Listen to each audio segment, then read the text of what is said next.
ഡൽഹി കലാപ ഗൂഢാലോചന കേസ് പ്രതി ഉമർ ഖാലിദിന്റെ ഇടക്കാല ജാമ്യാപേക്ഷ ഡൽഹി ഹൈക്കോടതി ഇന്ന് പരിഗണിക്കും. ശസ്ത്രക്രിയയ്ക്ക് വിധേയയാകാൻ പോകുന്ന മാതാവിനെ സന്ദർശിക്കാൻ 15 ദിവസത്തേക്ക് ജാമ്യം അനുവദിക്കണമെന്ന് ആവശ്യപ്പെട്ടാണ് ഇയാൾ അപേക്ഷ കൊടുത്തിരിക്കുന്നത്. ബൽറാം നെടുങ്ങാടി വാർത്തയുടെ അപ്ഡേറ്റുമായി ചേരുന്നു. ഗുഡ് മോർണിംഗ് ബൽറാം, വിശദാംശങ്ങൾ.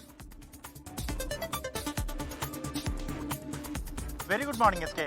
ഒരു സുപ്രധാനമായ കേസാണ് ഡൽഹി ഹൈക്കോടതി ഇന്ന് പരിഗണിക്കുന്നത്. ഡൽഹി കലാപ ഗൂഢാലോചന കേസിൽ അറസ്റ്റിലായ ഉമർ ഖാലിദിന്റെ ഇടക്കാല ജാമ്യാപേക്ഷയാണ് ഡൽഹി ഹൈക്കോടതി പരിഗണിക്കുന്നത്. ഇതിൽ പ്രധാനമായും 2 ആവശ്യങ്ങൾക്ക് വേണ്ടിയാണ് 15 ദിവസത്തെ ജാമ്യം ഉമർ ഖാലിദ് തേടിയിരിക്കുന്നത്. അതിൽ ഒന്ന്, ശസ്ത്രക്രിയയ്ക്ക് വിധേയയാകാൻ പോകുന്ന തന്റെ മാതാവിനെ സന്ദർശിക്കാനും അവരെ പരിചരിക്കാനുമായാണ് ഈ ജാമ്യം. ഒപ്പം തന്നെ മരിച്ച അമ്മാവന്റെ മരണാനന്തര ക്രിയകൾ നിർവഹിക്കേണ്ടതുണ്ട് എന്നും അപേക്ഷയിൽ ചൂണ്ടിക്കാണിക്കുന്നുണ്ട്.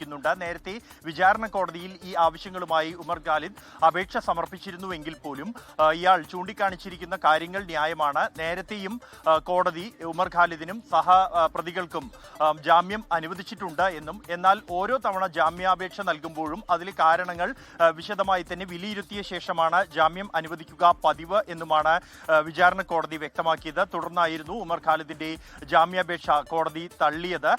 ഓരോ സാഹചര്യവും പ്രത്യേകം പരിശോധിച്ച ശേഷം മാത്രമായിരിക്കും ഇക്കാര്യത്തിൽ തീരുമാനമെടുക്കാൻ കഴിയൂ എന്നും അതിന്റെ മെറിറ്റ് പരിശോധിച്ചാണ് തീരുമാനമെടുക്കുക എന്നുമാണ് കോടതി അറിയിച്ചത്. ഈ ഒരു പശ്ചാത്തലത്തിലാണ് ഉമർ ഖാലിദ് ഡൽഹി ഹൈക്കോടതിയെ സമീപിച്ചിരിക്കുന്നത്. അത് CRPC 439 ഒപ്പം തന്നെ ഭാരതീയ നാഗരിക് സുരക്ഷാ സംഹിത സെക്ഷൻ 483 എന്നീ വകുപ്പുകൾ അനുസരിച്ചാണ് ജാമ്യാപേക്ഷ സമർപ്പിച്ചിരിക്കുന്നത്.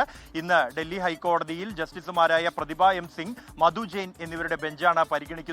എന്ത് തീരുമാനമായിരിക്കും ഹൈക്കോടതിയിൽ നിന്നുണ്ടാവുക എന്നുള്ളത് ഏറെ നിർണായകമാണ്. SKN. Okay, thank you Balram നെടുങ്ങ.